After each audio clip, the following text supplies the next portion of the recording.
When I was first made Archbishop in December, Auntie McRose invited me to come up and see firsthand some of the impacts of climate change, because people down south, when they think about climate change, they think of it affecting Pacific Islands, but Auntie Rose really wanted me to see what's happening in our own country and in the Torres Strait particularly, so I can take some stories back and help raise awareness about the issues.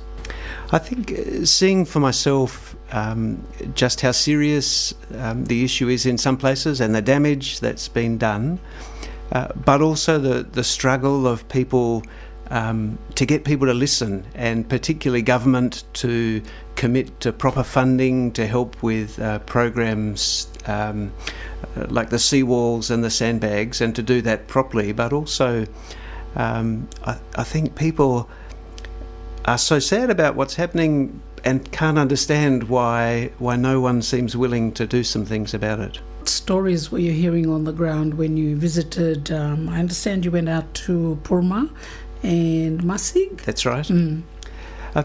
So we saw the coastal erosion and heard stories about where the beach used to be, and houses that are no longer there because the land has become so eroded. In a couple of places we saw where the bones of ancestors had been washed out to sea because those grave sites used to be in from the sea, but now they're right on the edge, and so bones are being washed away. Heard about the change for turtles and dugong, and the change that's meant for hunting because of damage to seagrass, but also in some places where the seawalls have been built, the turtles can't come and nest anymore. So sometimes we think we're fixing something, but we create another problem. And I think people on some of those islands are hearing, you just need to leave and go somewhere else. But there's that deep sense of connection to home, and so people want to find ways that they can stay. And so there's things like the seawall, but there's also the bigger things in terms of climate change and the things that as a country we can do, and as a world we need to do to stop global warming. And we can only do that stuff together. What will you be doing in your capacity now that you've been to these communities to, I guess, support in whatever way that you can get the message out? What are your thoughts around that, and what will you be doing? Yeah, so travelling with me was Peter, who brought camera and recording equipment, and so we've recorded lots of stories, and so those are the stories that I'll be able to take back, not just to the church community but hopefully to the wider community. And as Archbishop, I hope that I can speak into places where some other people might not be able to speak. So hopefully with politicians and other leaders, to tell them that they should come and see firsthand what's happening, but also to help raise awareness and lobby for the things that people here need. It's when you're looking from outside in, the governments have to worry about things in the bigger picture of things for the country. Torres Strait issues are, I guess, a speck in all of that, those conversation. But as you saw, the issues are big for the communities here. Torres Strait is seen as out of sight, out of mind of Brisbane and Canberra. Yes, it's a long way away, and it's very easy for people in Brisbane or Canberra to make decisions about what happens somewhere like Torres Strait without actually coming and seeing before, but also seeing the impact of those decisions. And so I think that's the importance of coming and sitting down and talking with people, but also seeing those things firsthand. I think, certainly for the Anglican Church, one of the 5 marks of mission that talk about how we work in the world is about caring for creation. And so care for creation is a really important part of what it means to be a Christian. And so as a church, we take those things really seriously. And so this is part of the gospel, to look after the gifts that God has given us in the best way that we can. And so that means in my own backyard in Brisbane, but it also means in the Torres Strait as well. And so that's a really important part of the work of the church, and for me as Archbishop, trying to lead some conversations in that space. The whole trip, how did it go? What are your thoughts about this whole trip, and what are you taking away with you?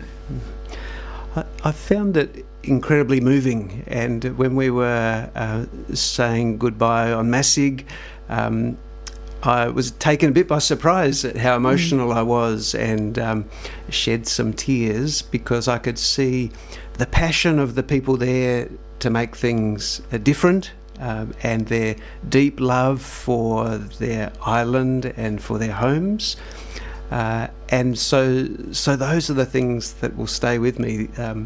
Meeting people and hearing stories. You know, we can see the sand and we can see the coastline moving, but I think the things that changes people's hearts and minds are the stories of people. And when we hear how that impacts them, that's what begins to change us. So I hope I can take some of those stories home with me. Looking back into the community of the Torres Strait, especially the ones that you visited and seen the impact yourself, and you heard the conversations from families out there, people know that climate change is imminent. What would you like to say to the community? I think I'd like to say to the communities in the Torres Strait, it's really important to keep on fighting for change, and to raise your voices so that those people down south can hear. And so telling the stories to me is one way of raising voices so that we can get the message through. And I think for me it's about not giving up hope, and that there are people who want to help and want to help bring change, and so we've got to do that together, and we have to find all the people who want to travel with us, and bring those voices together so that hopefully together we can make people listen. Archbishop of Canterbury came here to the region I think a couple of years ago now. That's right. And his passion is also in this area, and there were a lot of yarns and from elders and community members here. Would you be engaging at that level as well in terms of sharing those issues that you've learnt about?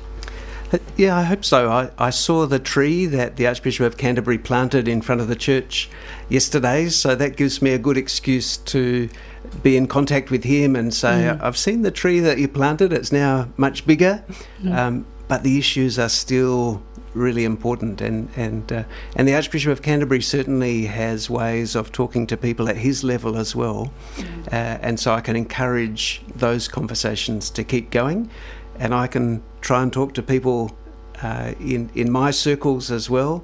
And I think if everyone has those conversations with the people that they might be able to connect with, it grows and grows, and hopefully then there can be some change.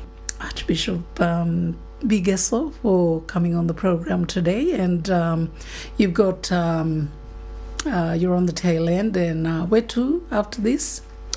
So we have one more day on Thursday Island, and then tomorrow we head home back to Brisbane, and so then I'll have some time to sit down and start writing about the visit, and we'll look at all the photos and the video we took and start putting that together so we can start telling the stories and working together with the church and with others to tell people what's happening up here.